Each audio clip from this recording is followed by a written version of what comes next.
Beleza. Seguinte, pessoal, mais uma vez, boa noite, tá? Estou aqui para dizer para vocês que vai ter só essas duas aulas de QSMS, vou fazer duas aulas juntas, tá? Explicando os principais pontos e a atividade de vocês, já deixar claro que fecha no dia 22/8, ou seja, quarta-feira da semana que vem, se eu não me engano. Não, terça-feira, tá? Fecha dia 22. Então, já vou aqui abrir. Estão vendo aqui, pessoal, a tela? Eu vou fazer um apanhado geral de tudo que acontece aqui, tá? No material de vocês, que vai ser útil para que vocês já façam a questão das atividades. Muito bem. Eu vou aumentar aqui.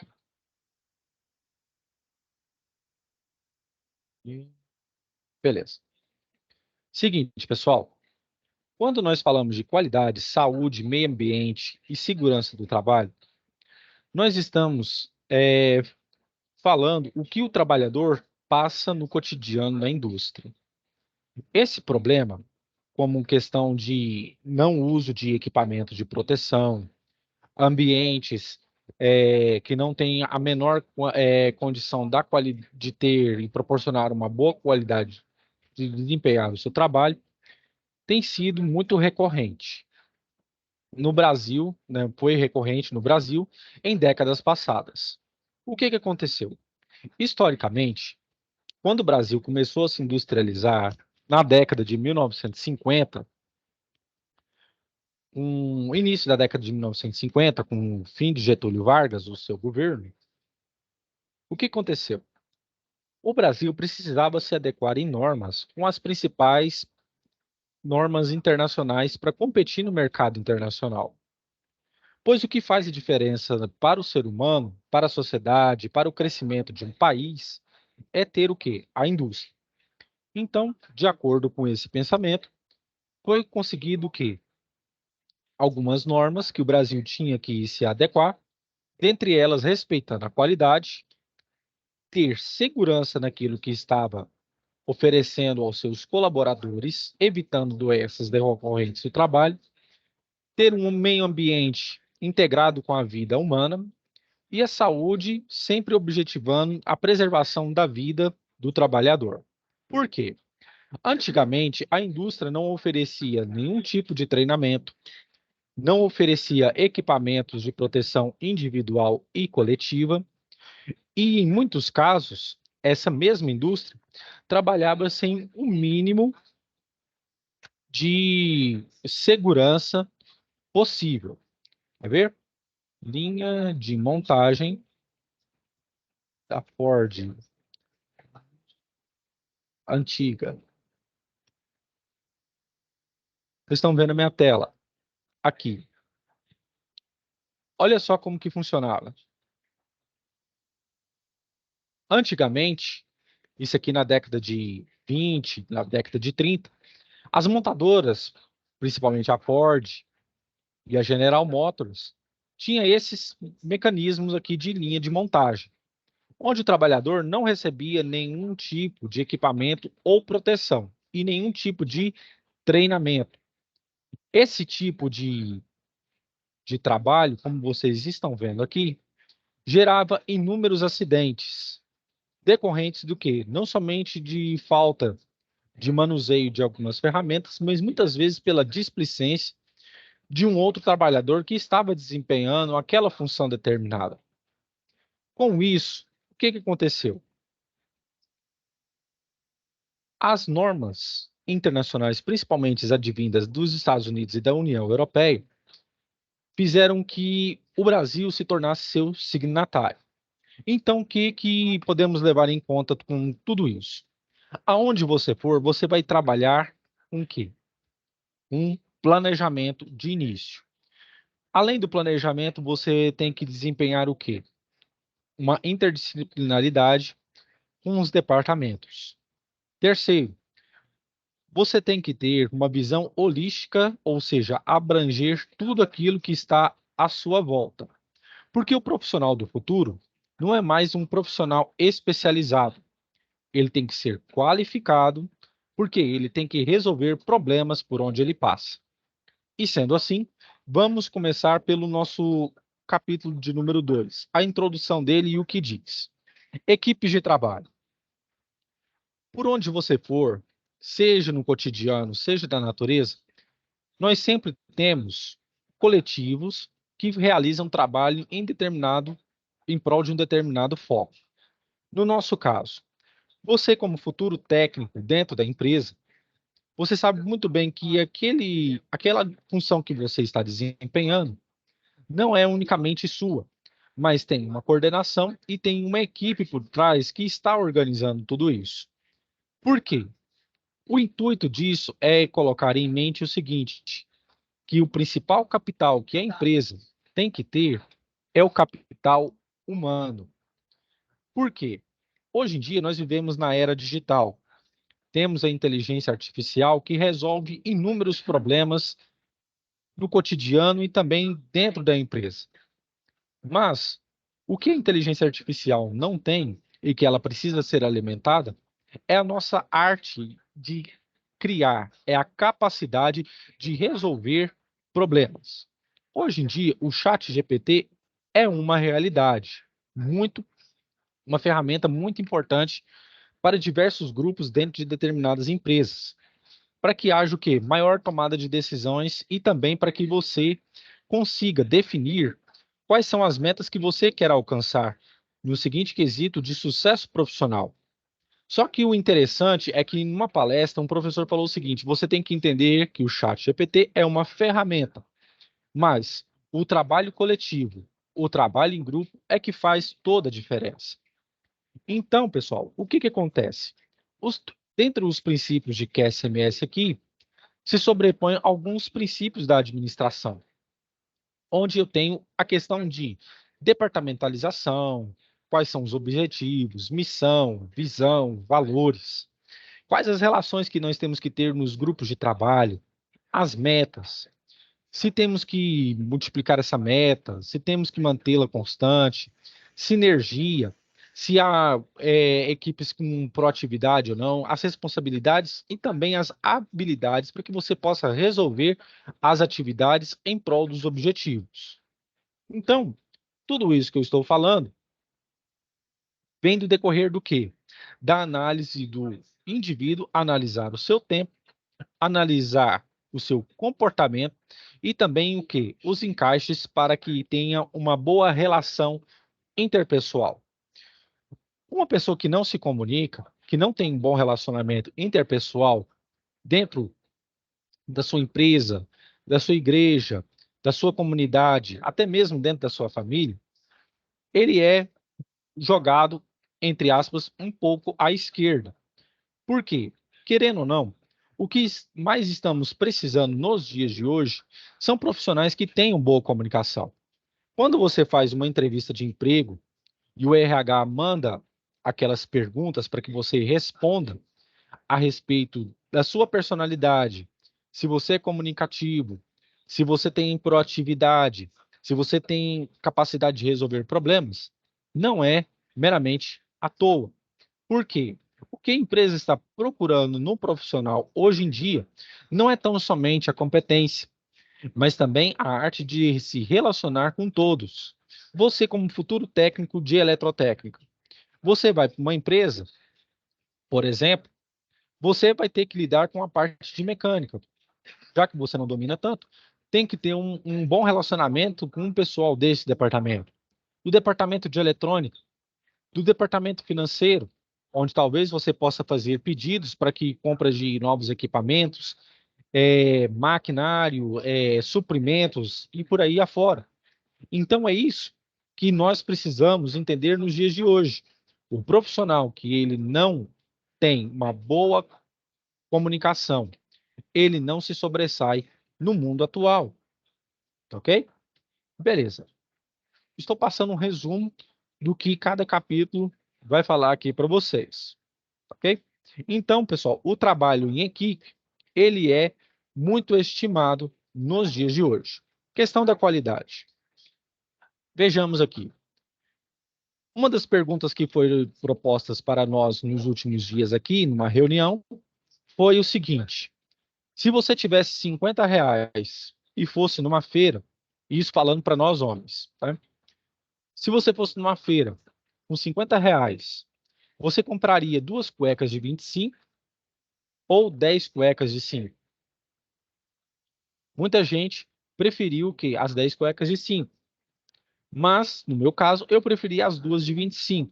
Por quê? Pela questão da qualidade. Tudo que nós produzimos hoje, nós queremos fazer o melhor. Mas, querendo ou não, o consumidor, ele quer e ele exige da empresa hoje o máximo de qualidade possível no produto. Principalmente quando esse produto, ele tem um quê? Um ar de exclusividade.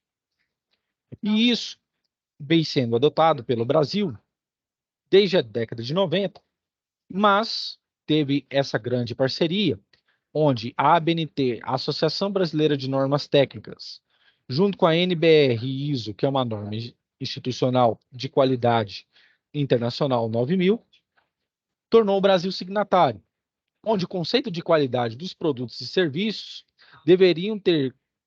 deveriam ser correspondidos às expectativas não somente do mercado interno, mas do mercado externo. Vamos um exemplo disso? Em 2017 e 2018, teve um problema no Brasil, que saiu nos noticiários internacionais, com relação à carne que estava sendo produzida por um grande frigorífico nacional, que quem sabe muito bem, lembra-se muito bem, da questão do, entre aspas, papelão misturado na carne. Quando não há qualidade no produto, esse produto, indo para o mercado estrangeiro, impacta diretamente no superávit e na balança comercial brasileira. E se não atende o mercado internacional, volta para o mercado nacional para que haja consumo. Mas quem vai consumir, se essas expectativas, como o caso da carne ter papelão, forem verdades, forem verídicas, a empresa passa por um baque extremamente grande, um baque financeiro. Mas a gestão da qualidade, pessoal, ela começou historicamente na Segunda Guerra Mundial. A Segunda Guerra Mundial começou em 1939 e foi até 1945. E qual é o objetivo de tudo isso? É que todas as vezes que o mundo passou por uma grande guerra ou passa por uma guerra, a indústria bélica aumenta a sua produtividade, aumenta a sua demanda e também aumenta os níveis de exigência tecnológicos para o quê? Controle de processos e que leva o quê? A garantia da qualidade. Querendo ou não, todas as vezes que o mundo passou por guerras, a indústria passou por um quê? Por um momento de evolução. Tanto é que a internet, ela foi desenvolvida nos Estados Unidos depois da Segunda Guerra Mundial, em 1960 aproximadamente, cujo objetivo era o quê? Espiões estadunidenses terem sido infiltrados na antiga União Soviética no leste europeu em busca de informações do serviço secreto russo para que o serviço norte-americano tivesse essas informações de maneira mais rápida. E o que aconteceu? A internet saiu do campo militar, entrou na vida cotidiana e hoje não fazemos nada sem ela. Hoje as empresas funcionam através da internet, o nosso tempo, o nosso financeiro, aquilo que nós buscamos, tudo isso vem através da internet. E o conceito de qualidade também veio dessa forma. Quando o Japão foi arrasado com as duas grandes bombas em Hiroshima e Nagasaki, o governo japonês estava com a economia em frangalhos. Foi nesse momento que Edward M. Deming e Joseph Durham foram contratados pelo governo japonês para fazer uma questão da evolução da qualidade nas indústrias japonesas. Veja comigo, o Japão, ele já tinha um sistema complexo de economia. Veio a Segunda Guerra Mundial, o Japão enfraqueceu economicamente passou pelas duas bombas. E o que o governo japonês fez? Vamos investir na evolução da qualidade, na nossa indústria. Mas aonde começa? Começa na base. O governo japonês recebeu vultuosos investimentos e recursos vindo dos Estados Unidos e começou a investir na educação, na base educacional. E hoje, como você vê, o Japão é uma potência mundial em tecnologia, porque investiu na sua base. Tanto é que o Japão hoje é a terceira maior economia do mundo, da segunda para a terceira maior economia do mundo, em questão de avanços tecnológicos. E digo isso aqui para vocês com toda a clareza do mundo. Você que é um futuro técnico, isso aqui é um conselho. Você, como um futuro técnico em eletrotécnica, não pare no tempo. Quando você terminar o seu curso, procure alguma coisa em 3 áreas que eu digo para você.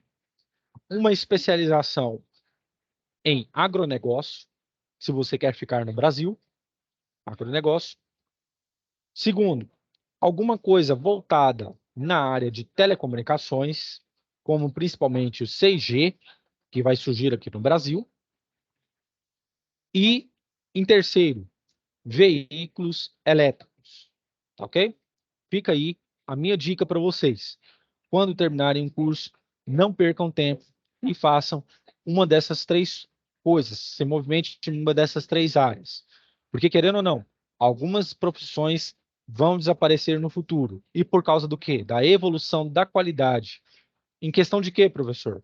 Em questão da inteligência artificial que nós estamos vendo hoje.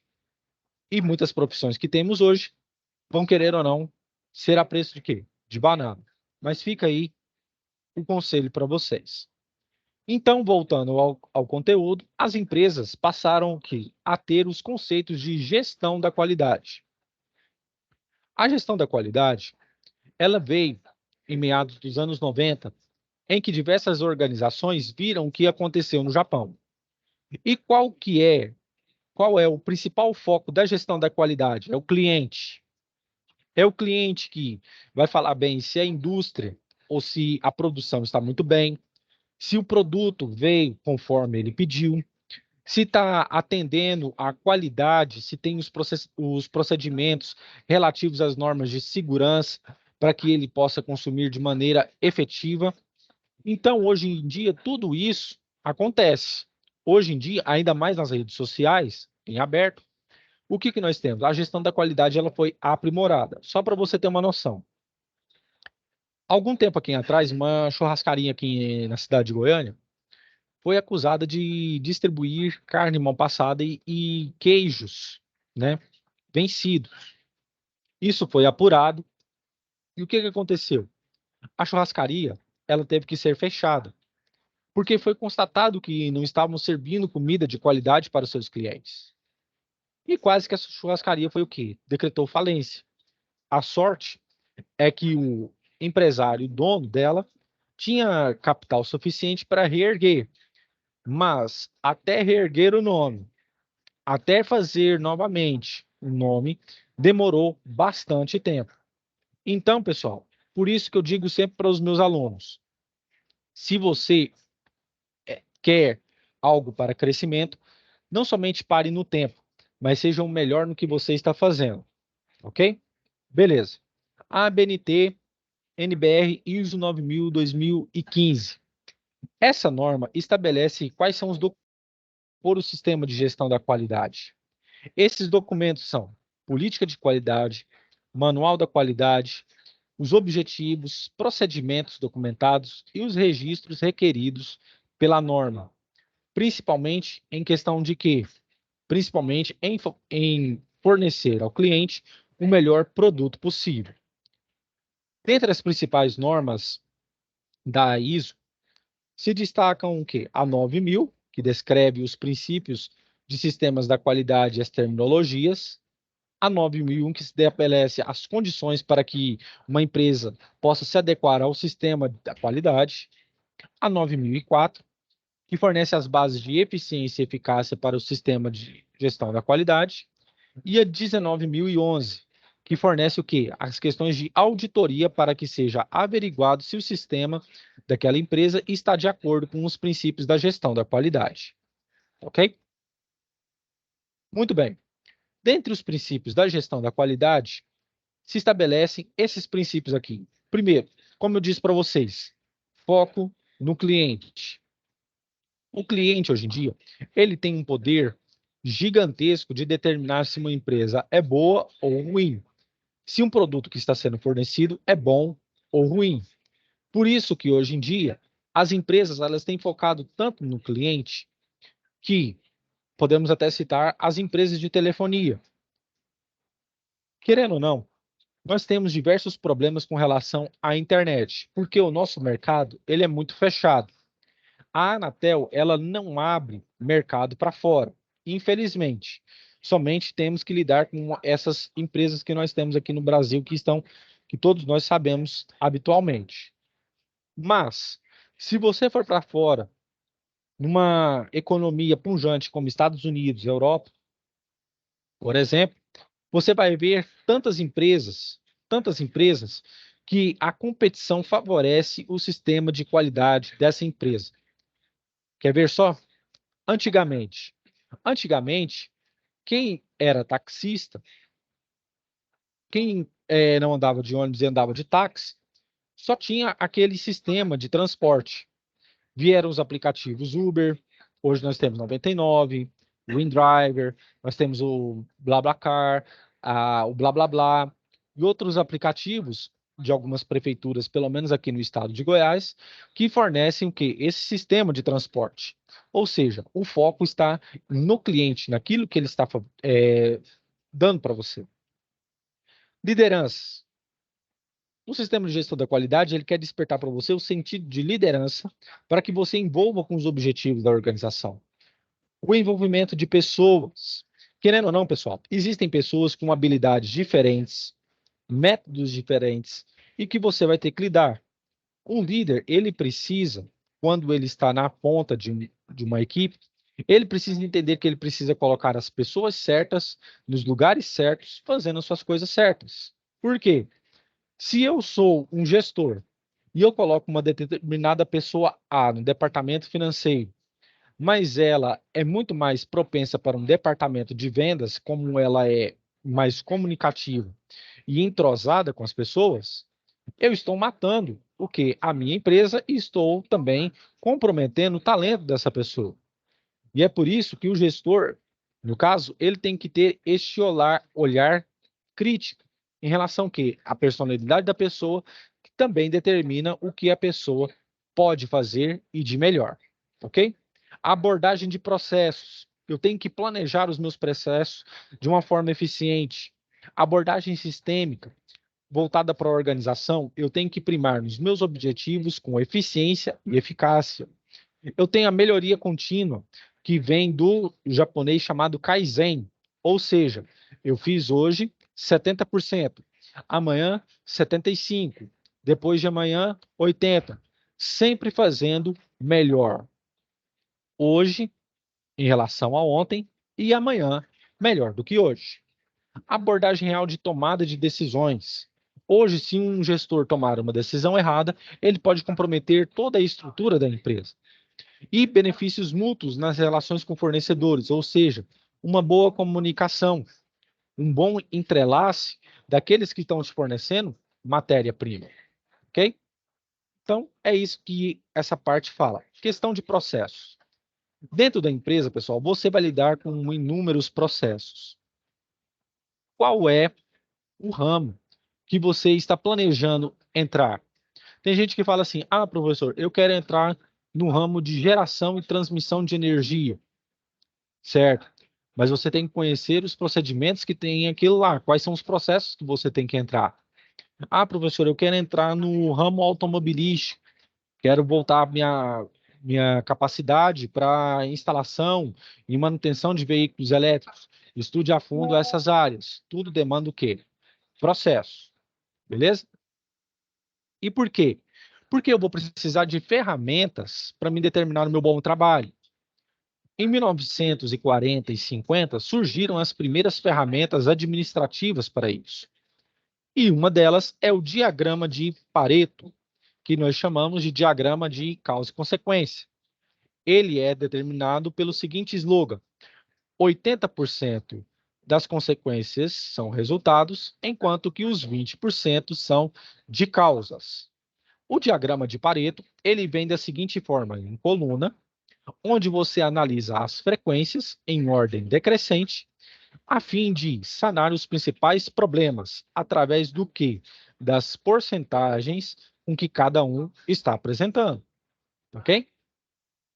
O diagrama de Ishikawa, ele também surgiu, né, no Japão, através do professor Ishikawa, e ele tem como que o nome causa e efeito, ou então diagrama espinha de peixe, aonde você analisa através dos 6 M's: medida, máquina, método, meio ambiente, material e mão de obra, pontuando os problemas em cada um, a fim de que convirja para um único problema e que haja a solução deste, ok? Então, quando falarem para vocês sobre diagrama de Ishikawa ou diagrama espinho de peixe, lembre-se dos 6 M's. O que está acontecendo no ambiente, dentro ou fora, que está tendo um trabalho ruim? O material, qual o trabalho que está sendo utilizado para compor o trabalho? Essa mão de obra, esse trabalhador está fornecendo uma mão de obra qualificada, sim ou não? Quais os métodos que nós temos que utilizar para fazer um bom trabalho? Esse maquinário está sendo cada vez mais útil ou menos útil no processo elaborativo? E quais as medidas que nós podemos empregar para essa organização se tornar mais eficiente e mais lucrativa? Tudo isso é um diagrama de Ishikawa que nós utilizamos nos dias de hoje. O historiograma também é uma ferramenta, só que dessa vez uma ferramenta matemática, aonde são formados por triângulos e onde eu analiso a frequência de cada um. É preciso observar no histograma a forma, a dispersão e a centralização, que deve ser medida. Tudo isso, pessoal, o Excel faz, ok? Onde eu observo através de fórmulas, e temos até vídeos na internet, que ele faz a forma, a dispersão e a centralização através de médias, desvio padrão, médias geométricas, médias harmônicas, tudo a fim de que você tome a melhor decisão possível. Nós temos as listas de verificação, ou checklist, que serve como quê? Analisar aquilo que está atrapalhando ou aquilo que precisa ser melhorado para que possa ser melhor ainda, ok? Isso que nós fazemos muito nas empresas. E temos também o brainstorm. O brainstorm, no inglês, ele vem com o seguinte significado: tempestade de ideias. Você pode ter uma tempestade de ideias de uma maneira muito simples. Por exemplo, você com a sua turma vai num galpão e você já pode analisar.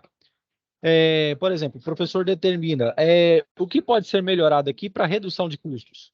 Um aluno pode dizer: professor, podemos colocar aqui telhas mais claras, né? Telhas que têm o fundo transparente, que a luz do sol pode iluminar e pode diminuir a quantidade de energia gasta aqui. Sim, que é uma boa. Outro: professor, nós podemos colocar aqui 2 sensores de presença para as portas aqui, para ficar uma coisa bem melhor. A questão do ar refrigerado aqui também pode nos ajudar. Professor, aqui nós podemos colocar uma rampa e colocar 3 pessoas aqui, que pode melhorar no princípio de transporte dessa carga. Então, tudo isso é brainstorm. Ele vem de 2 formas.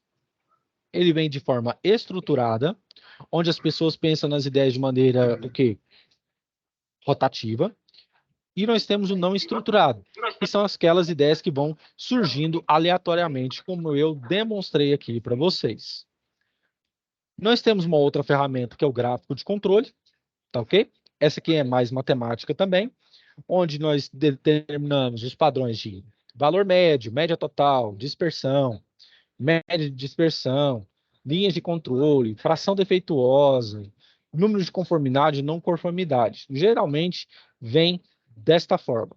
tá ok? Isso aqui nós utilizamos mais numa indústria tipo de eficiência energética, por exemplo, tá ok? Onde que eu preciso analisar quais são o controle que eu tenho que fazer a cada tempo que está sendo produzido a energia, ok? Beleza. Nós temos um outro que é o diagrama de dispersão, e nesse diagrama de dispersão, cada localidade é um dado, tá? E o que que acontece? Existe uma ferramenta matemática, que significa método de Newton ou método de Runge-Kutta, que, no caso, só quem viu parte de equações diferenciais ou então cálculo numérico consegue fazer, nível superior, onde eu vou traçando através desses pontos uma reta ou uma curva que vai me dar a melhor aproximação possível de cada dado, ok? Beleza, pessoal? Alguém tem alguma dúvida, sim ou não?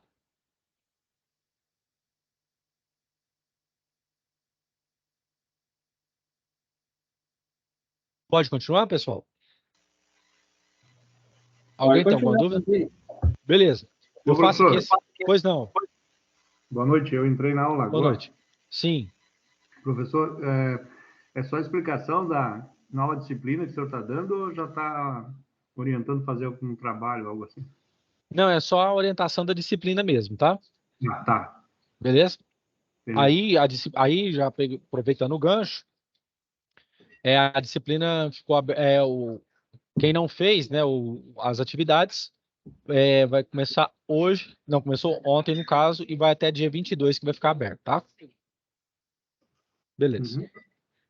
Bem, pessoal, dentro da empresa nós também temos planilhas e gráficos, dessa forma, que nos auxiliam a tomada de decisão, ok? Sobre diversas formas, produtos que estão sendo produzidos e afins. Vamos lá na questão da qualidade total. Muito bem. O que eu entendo como qualidade? Qualidade nada mais é, perdão, nada mais é do que eu me satisfazer com algum produto ou algum serviço que eu preste. Beleza. Eu, como instrutor, eu tenho um outro serviço também. Eu gosto de fazer aulas de matemática. Eu gosto de dar aula de matemática. Então, os meus alunos, eles determinam para mim, através do feedback, quais os pontos que eu tenho que melhorar, aquilo que eu tenho que melhorar, porque eu sempre busco o quê? A melhor qualidade possível naquilo que eu estou vendendo, que é conhecimento. Beleza? Hoje em dia, o que você tem que entender? Que o conglomerado de empresas tem acionistas.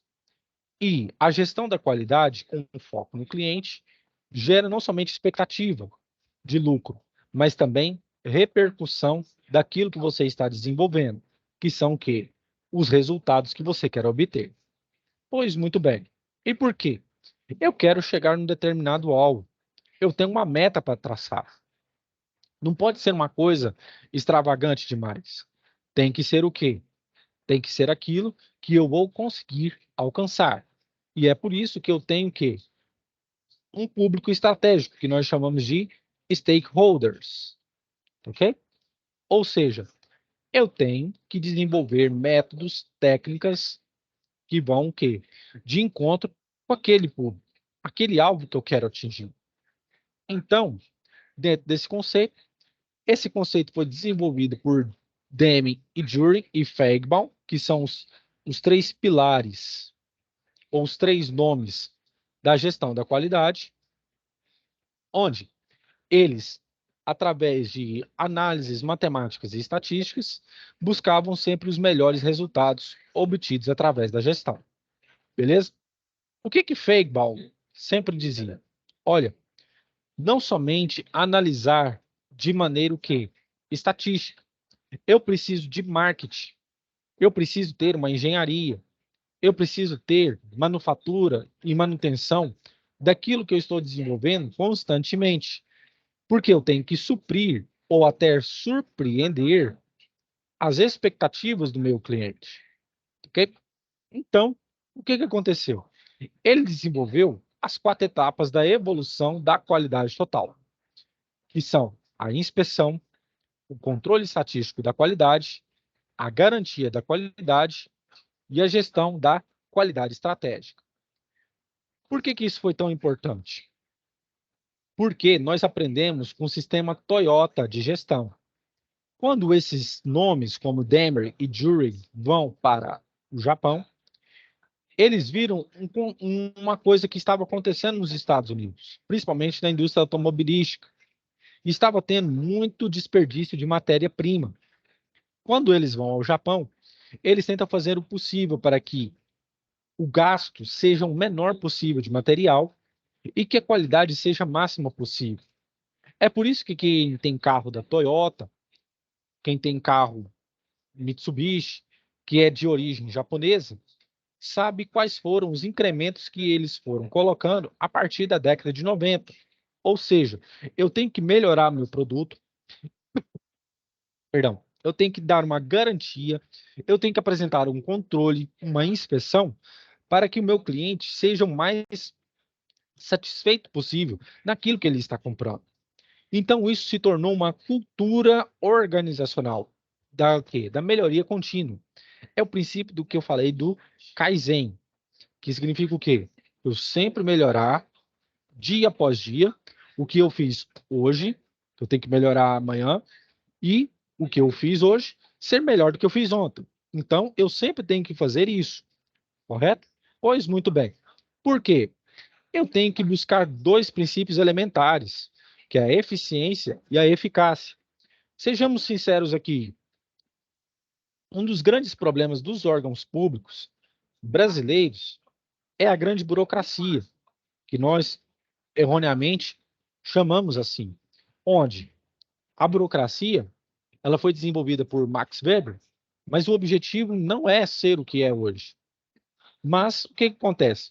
Nós vemos órgãos muito onerosos, burocráticos demais, e que cuja a eficiência no trabalho que realizam não é o suficiente para atender as demandas.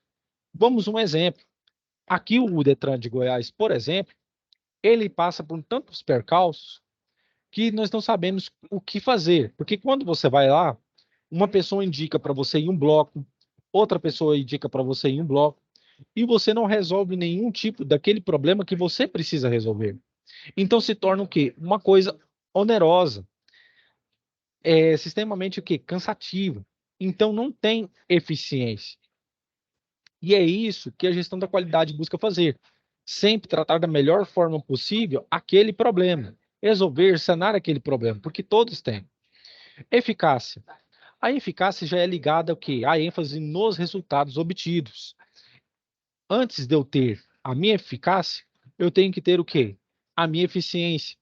Uma coisa, por exemplo, que eu aprendo com a Bíblia, é que o apóstolo Paulo ele dizia: olha, para que todos nós possamos conseguir a salvação, é necessário nós mortificarmos o nosso corpo nosso corpo em relação a Cristo, para que nós consigamos a eficácia do seu amor. Olha para você ver. Ele quis dizer o seguinte: eu tenho que morrer para as coisas do mundo, né? Eu tenho que morrer para esse sistema, para que eu possa atingir o quê? As coisas que Deus tem para me oferecer, que é o quê? O seu amor através do Filho Jesus. Isso que o apóstolo fala nas cartas em Efésios, Coríntios e também em Filipenses. Mas o que nós podemos trazer para os nossos dias de hoje? Enquanto que a eficiência ela busca os meios, a eficácia os resultados. Enquanto eu tento resolver os meus problemas, eu tenho que atingir os meus objetivos. Enquanto eu busco cumprir tarefas e obrigações, eu busco obter resultados. Eu tenho que treinar os meus subordinados da melhor forma possível, para que eles possam me dar a maior eficácia daquilo que estão realizando. Eu tenho que jogar futebol com arte, para o quê? Ganhar a partida. Isso aí é apenas o quê? Uma ilustração. Eu tenho que rezar para mim ganhar o quê? O céu. Eu tenho que fazer algo para mim obter um resultado. É que nem você prestar uma prova. Não adianta você só ir na cara e a coragem.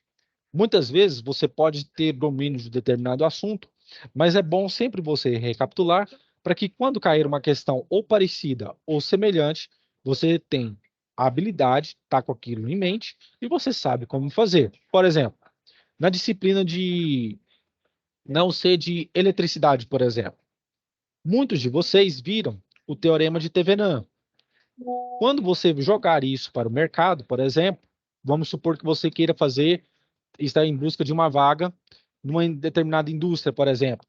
E isso eu já vi muito. O cidadão lá, o chefe do departamento, te dá uma folha com duas questões e você tem que fazer. E cada uma vale 5 pontos. E aí pensa se colocar para você lá, realize o circuito abaixo de acordo com o teorema de Thevenin. Você já sabe. Você já sabe como fazer. Eu mesmo, antes de entrar no Senai, eu estava numa entrevista de emprego, numa indústria, uma empresa aqui de construção civil, onde que, por incrível que pareça, o pessoal de lá cobrou de mim duas integrais. Tem gente que fala assim, mas isso é ridículo, cobrar cálculo numa prova dessa? Pois é. É porque o que que eles querem? É que você tenha ciência daquilo que você fez, ou seja, eu fiz aquilo, eu tenho que saber. E outra coisa, eu tenho que pensar num raciocínio matemático para me resolver o meu problema. Esse era o intuito dessa abordagem. E eu admito que consegui fazer só uma. Mas em relação a outras pessoas que tinham lá mais 5, né, eu até saí ganhando, porque teve gente que não conseguiu fazer. Mas é isso mesmo. Por quê, pessoal? Eu tenho que adotar o ciclo PDCA de melhoria. E o que consiste esse ciclo? Esse ciclo PDCA, ele é uma das ferramentas em que eu tenho que planejar, eu tenho que fazer, eu tenho que verificar e eu tenho que agir. Ou seja, eu tenho que analisar todas as etapas, planejar, fazer, verificar e colocar em prática, para que eu possa tomar a melhor decisão possível, ok? E tudo isso através do quê? Conceito de Kaizen, melhorar sempre, dia após dia, ok? Essa é uma das ferramentas administrativas que nós utilizamos nos dias de hoje. Beleza? E onde você vê isso? Você vê isso num dos livros mais importantes, que é do Sun Tzu, que é a Arte da Guerra, ok? Onde que eu sempre tenho que melhorar o meu padrão para conseguir conquistar aquilo que eu quero ou o meu inimigo. Alguém tem alguma dúvida? Pode continuar. Alguém quer fazer algum comentário?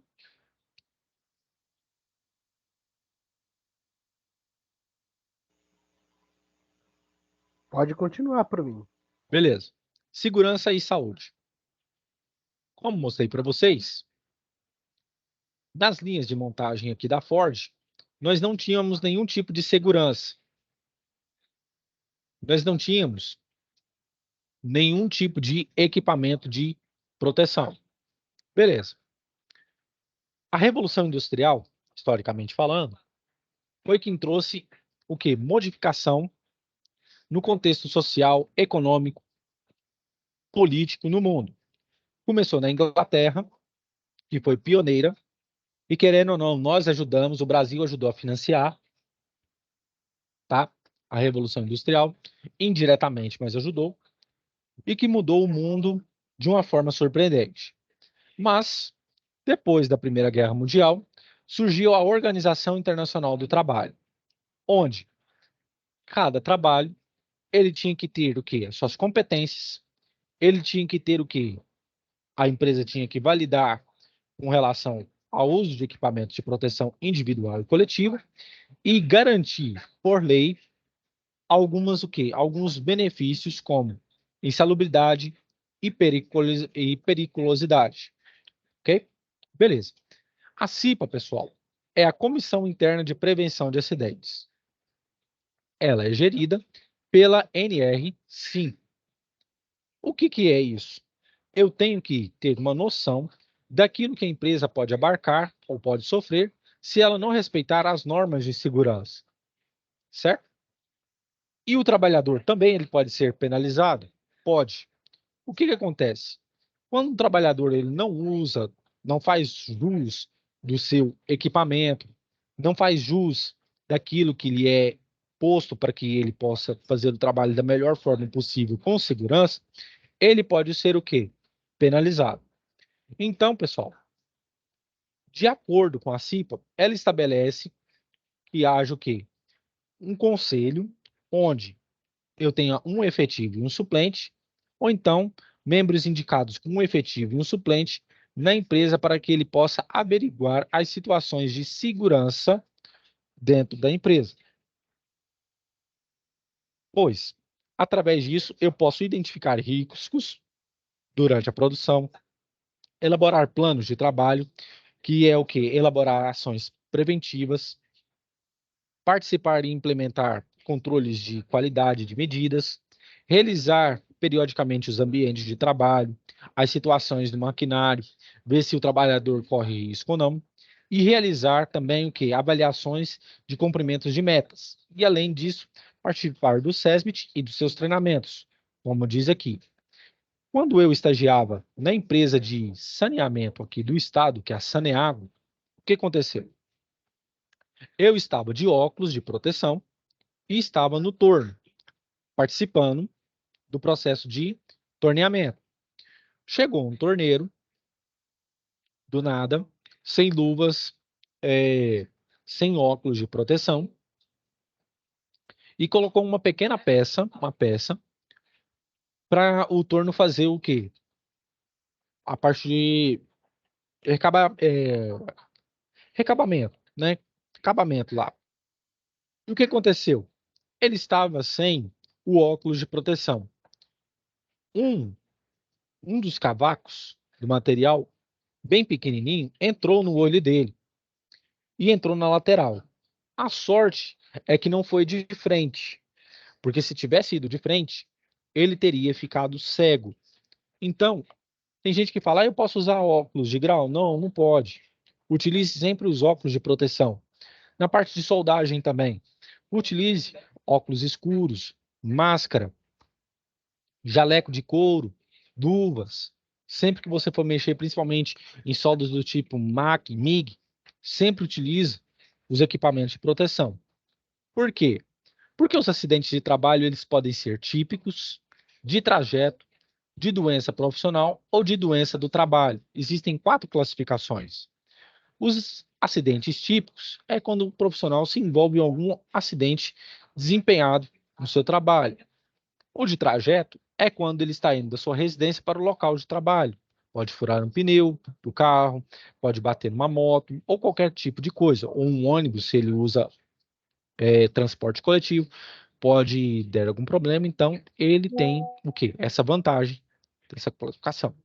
Eu tenho a doença profissional, que é no exercício peculiar, ele pode adquirir, e doenças de trabalho, que são o quê? Doenças do tipo degenerativa, que podem afetar os órgãos, principalmente quem trabalhou em Minas, por exemplo, muito insalubres, pode atingir algum tipo de doença respiratória. E todas elas estão no decreto 2172 de 97, ok?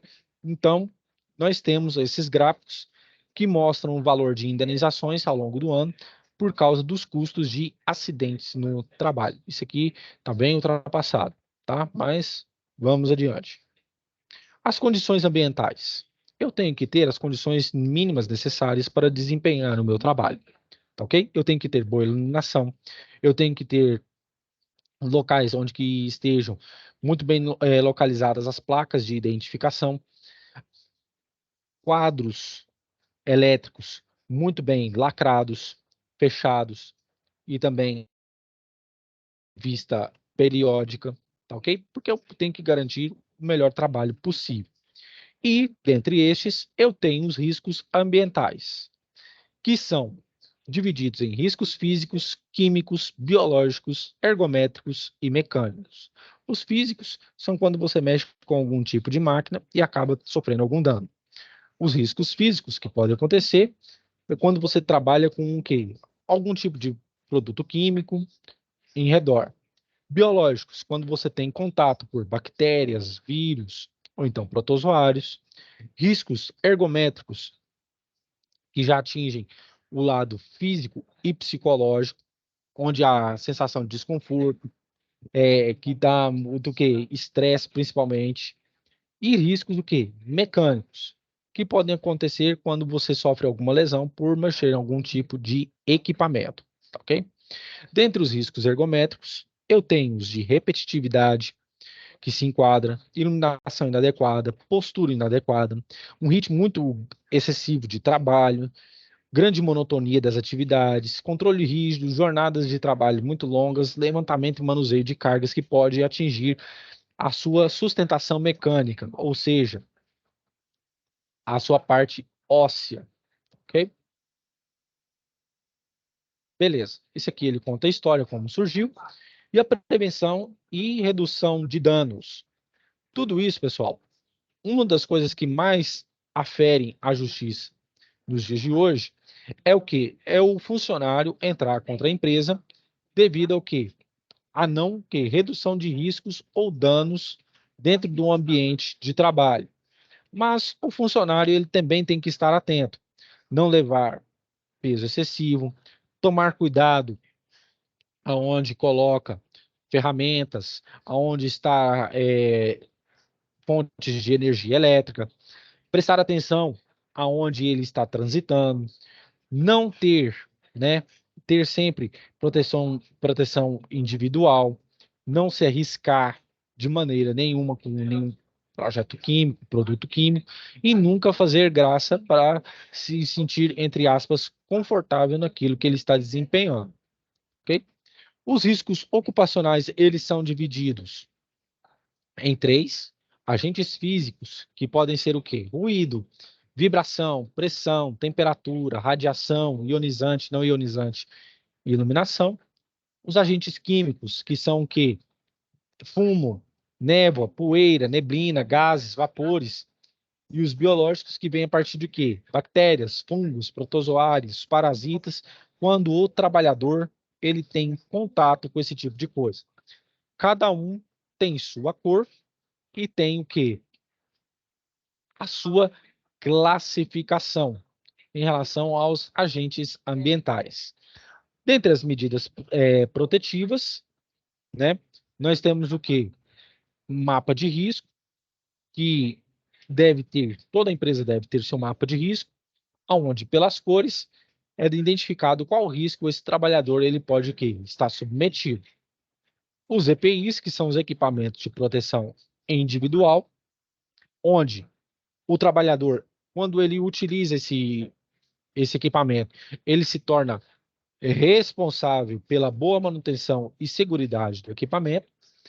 Os equipamentos de proteção coletiva, que é o que? Sinalização de segurança, corrimão de escadas, capelas químicas, cones e placas, deve estar sempre à disposição da empresa. E também controle de preservação de equipamentos de proteção, como eu já tinha dito. Em relação a doenças, pessoal, querendo ou não, o trabalhador hoje, ele passa por um tipo de doença muito forte, principalmente com relação ao estresse organizacional. É cobrança, é também, muitas vezes, problemas de assédio, como já aconteceu, mas, né, e assédio moral, principalmente, mas também existem outros tipos, como a LER, que é a lesão por esforço repetitivo, asma ocupacional, câncer de pele, surdez, catarata e, dentre os piores, né, a depressão, tá? Hoje, algumas empresas contam com a área psicológica, né, para que o trabalhador ele possa desempenhar o melhor trabalho possível e fazer isso com um tratamento psicológico, um tratamento profissional. Em relação ao meio ambiente, pessoal, o que significa ser sustentável? Significa fazer com que a sua empresa preserve o meio ambiente para as futuras gerações e que aquilo que ela produz, ela utiliza para ela mesma. Existem diversas indústrias aqui no estado de Goiás que utilizam a energia fotovoltaica para a sua produção, energia eólica para o seu abastecimento também, ok? Então, tudo isso é o quê? É ser sustentável. E vem a partir de uma coisinha chamada responsabilidade social. O que é responsabilidade social? Responsabilidade social nada mais é do que a empresa pegar parte de seus lucros, uma porcentagem de seus lucros, e investir em infraestrutura e treinamento para o ganho da sociedade. Aonde que nós vemos isso com maior naturalidade e nitidez no Brasil? Na Vale, lá em Parauapebas. Quem já foi lá vai evidenciar uma cidade totalmente diferente. Quando você chega perto das imediações da Vale, você vai ver uma cidade onde moram os funcionários com água e tratamento de esgoto, subestação própria, supermercados, cinema, shoppings, tudo aquilo lá para os funcionários da Vale. Então, a Vale, apesar de todos os problemas que tem, é uma empresa que investe em responsabilidade social. Por quê? Porque os nossos recursos pessoal, os nossos recursos, eles são limitados, sabe?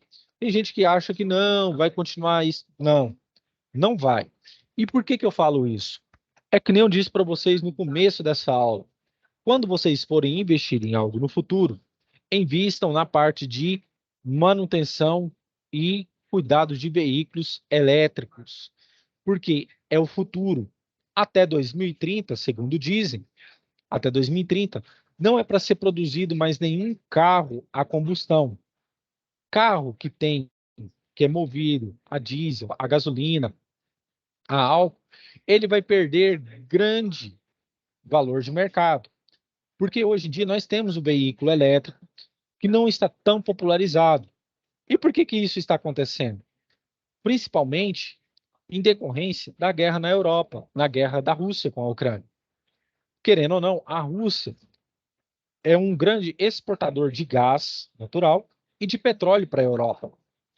Com essa guerra, o que aconteceu? O governo de Vladimir Putin fechou, entre aspas, a torneira do gás e a Europa, por ser um continente extremamente frio, grande parte do ano, o que aconteceu? Era dependente do gás que era consumido nessas épocas mais frias. Hoje em dia, esses países estão investindo em fontes renováveis de energia. Agora, imagine só o nosso país, que é ensolarado em grande parte do ano, que nós temos riquezas como a parte de bacias hidrográficas, nós temos um litoral gigantesco no norte, no sul, no sudeste, no nordeste brasileiro, e ainda assim investimos pouco na produção de energia. Então, o Brasil, ele tem todos os requisitos para ser o país o quê? Do futuro. Mas por que que não acontece? A gente fala, professor, por causa da política. Também, mas é porque também vem a questão das partes culturais, que podemos dizer, né? Mas não vou entrar nesse mérito. E por quê?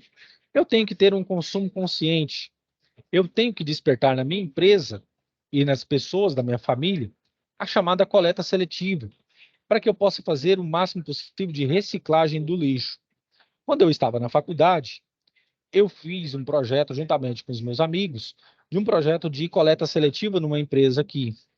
Por incrível que pareça, essa empresa acabou ganhando um projeto aqui da prefeitura em que o IPVA dela iria ser reduzido em 50%, tá? Então, tudo isso causa impactos positivos. Descarte com resíduos, como eu disse aqui para vocês, a coleta seletiva, em que cada cor tem o seu local de resíduo a ser colocado. E tudo isso para quê? Para que eu possa preservar o meio ambiente e os recursos naturais para gerações futuras. E querendo ou não, pessoal, nós temos muitos recursos aqui no nosso país. Nós temos ainda a Mata Atlântica, nós temos o Pantanal Mato Grossense, que é riquíssimo em petróleo. Tem gente que não fala, mas é rico em petróleo. Nós temos a Amazônia, que também é muito rica em ervas, em plantas medicinais, que podem ajudar milhões de pessoas no mundo com diversos tipos de doenças. Nós temos também uma riqueza fantástica aqui no Centro-Oeste e no Nordeste brasileiro, com extração de minérios como níquel, cobre, e estamos aí, né? Dessa forma. Mas por quê? Mas eu também tenho que pensar no meu ecossistema, eu tenho que pensar em preservar. Professor, tem como fazer isso? Tem. A empresa Aracruz Celulose, por exemplo, que é uma empresa bastante conhecida, ela investe nisso. Ela investe, se não me engano, 6% do seu capital na preservação ambiental, aonde ela arrancou uma árvore, ela planta outras 3 em outra localidade na floresta amazônica. E por quê? Porque eu tenho fontes de energia como petróleo, que são queima de combustíveis fósseis, que queima demais e danifica muito o meio ambiente. Eu tenho o carvão mineral, que também destrói bastante. E eu tenho as outras fontes de energia, como hidrelétricas, que o Brasil é potência, biocombustíveis, energia eólica e solar, que podem trazer maior conforto. Outro ponto aqui. Isso aqui é um pouquinho de política internacional. Quem está acompanhando as notícias internacionais está percebendo que está tendo uma série de golpes militares no continente africano. Dentre os principais países, eu destaco aqui Mali, Burkina Faso e Níger. Todos esses países eram dominados por indústrias e empresas francesas. O que acontece? Todos esses países têm recursos como ouro, carvão mineral, urânio e petróleo, e estão fazendo com que o quê? A influência francesa na política tenha um fim, que eles possam ter acesso aos recursos naturais do seu país. O que está acontecendo? A França, pessoal, mais de 80% ou quase 80% da sua energia que é produzida na França vem através da energia nuclear. E o urânio, quando ele é enriquecido, ele fornece grande quantidade de energia. Então, o governo francês já entrou com pedidos na Organização Mundial do Comércio e também na ONU para que houvesse o quê? Resolução desse problema. Quando você ouvir falar disso, saiba que é por causa de uma crise energética que pode afetar a Europa, ok? Então, tudo isso vem a partir do quê? Dos recursos naturais e minerais. Aqui fala da preservação do meio ambiente, como preservação da fauna e da flora, uso consciente de água, coleta de água no período das chuvas, seu processo de refino, né, de tratamento, esse tipo de coisa, ok? E utilizar aqui as energias limpas, que é a eólica, solar, biomassa, biocombustível e maré motriz, tá ok? Onde o Brasil é pujante, mas que atua de maneira bem, o quê? Bem simbólica, entre aspas, com tudo isso. Beleza, pessoal? Esse aqui foi o nosso curso de QSMS. E aí pergunto a vocês, existe alguma dúvida? Alguém quer comentar alguma coisa? Não? Eu Alguma dúvida? gostaria, Sim, pode eu falar. gostaria, eu gostaria de perguntar sobre aquela, que no caso já é sobre as atividades dessa parte do conteúdo, digamos assim, que é Sim, aquela atividade 3 sim, da SAP 1, que é aquele, como é que diz aqui? Modelo para formatação brainstorm, atividade 3. sim. Essa daqui também precisa fazer ou é mais informativo? Deixa eu ver aqui. Qual que é? Atividade 3? É, da SAP 1. SAP 1? Deixa eu dar uma olhada. Aqui.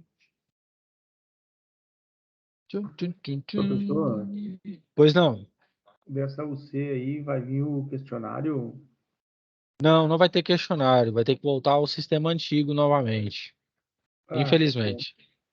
Então, tem que ir lá fazer as atividades que estão lá, é isso? Sim, tem que continuar fazendo aquelas atividades lá. Tá? Uhum.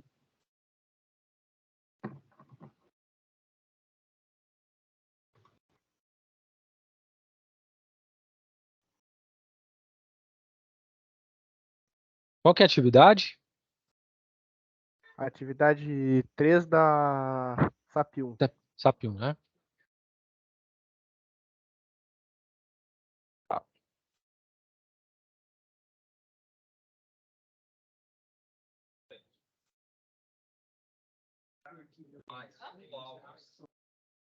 Aqui.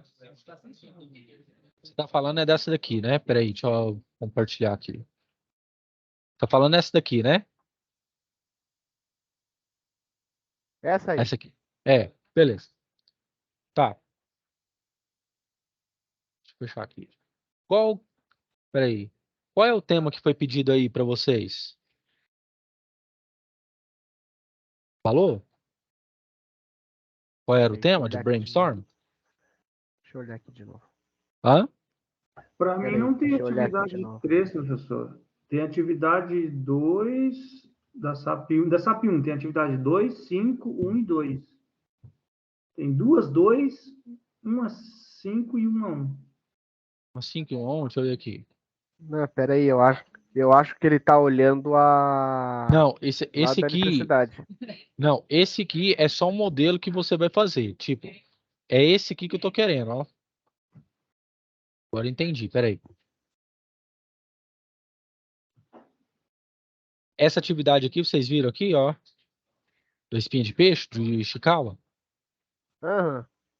Essa daí nós fizemos ela na última aula presencial. Beleza.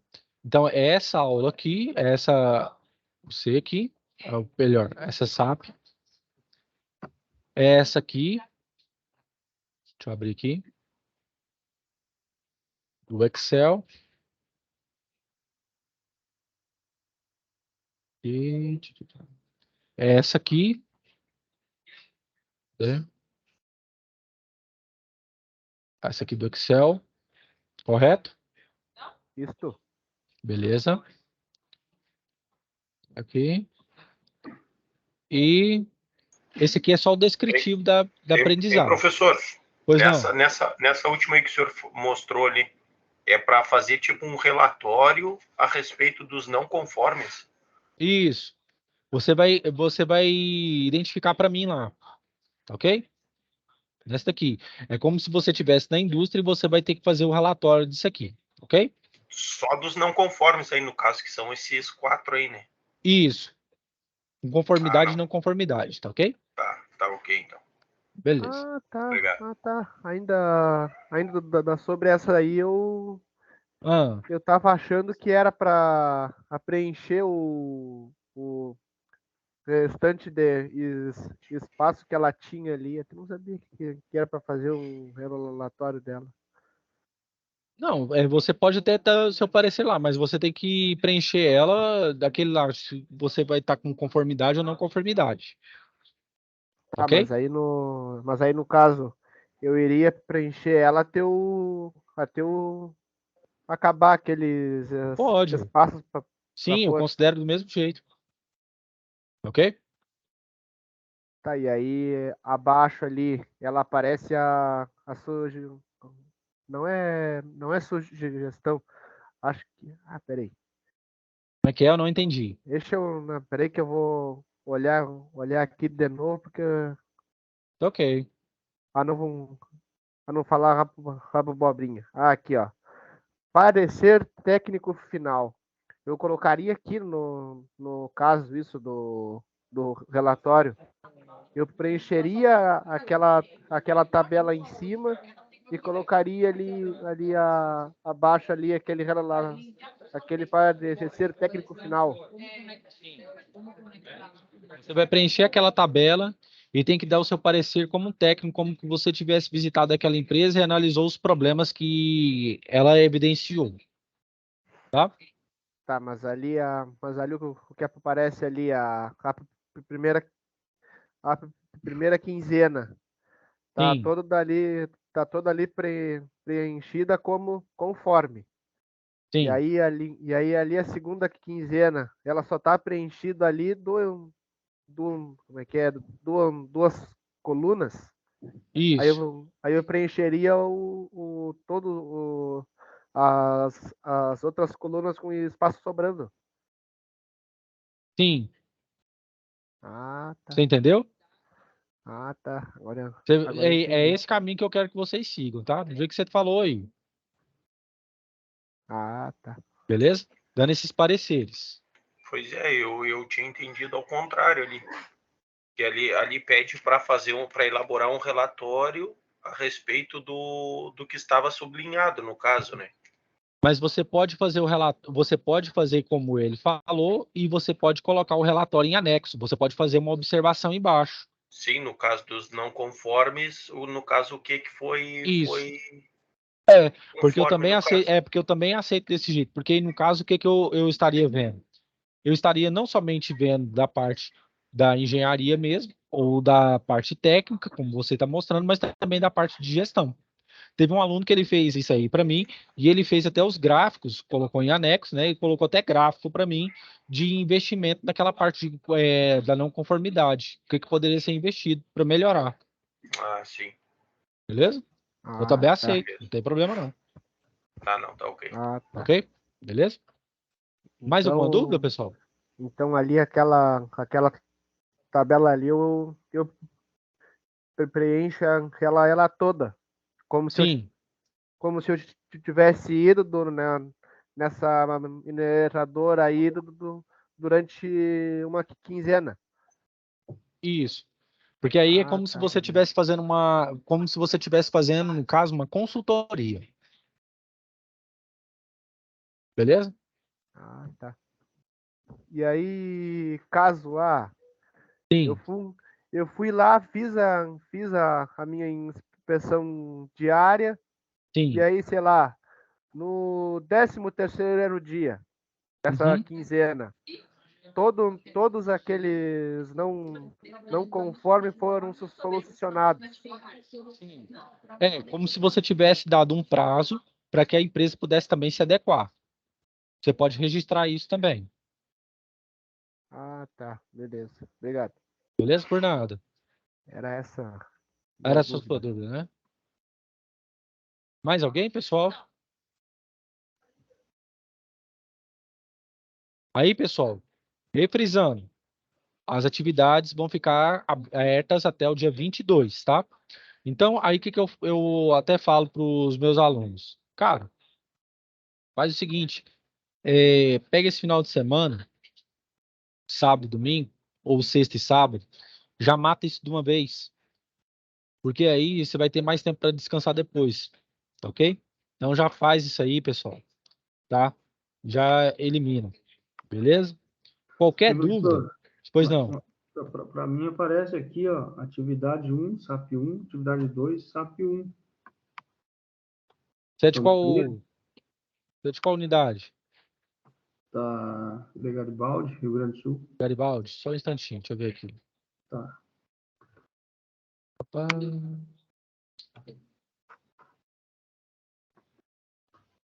Beleza, Garibaldi, achei aqui. Modelo de formatação. Situações de aprendizagem. Você tá nesse aqui, né? Cadê? Deixa eu ver aqui, te mostrar aqui. Esse aqui, né? Aqui, ó, tô em Garibaldi, ó. Vamos ver. Isso aí. Garibaldi. Isso aí. Aí, situação de aprendizagem. Essas aqui, né? Isso, essas aí. Beleza. Tem que É isso, fazer ela. essa aqui, e esse aqui é o descritivo da primeira, Tá. tá? Uhum. Mais alguma dúvida, pessoal? Não, eu é só. Obrigado. Por nada. Mais alguma dúvida, pessoal? Tá, então, no caso, é só enviar só essas duas atividades da sala.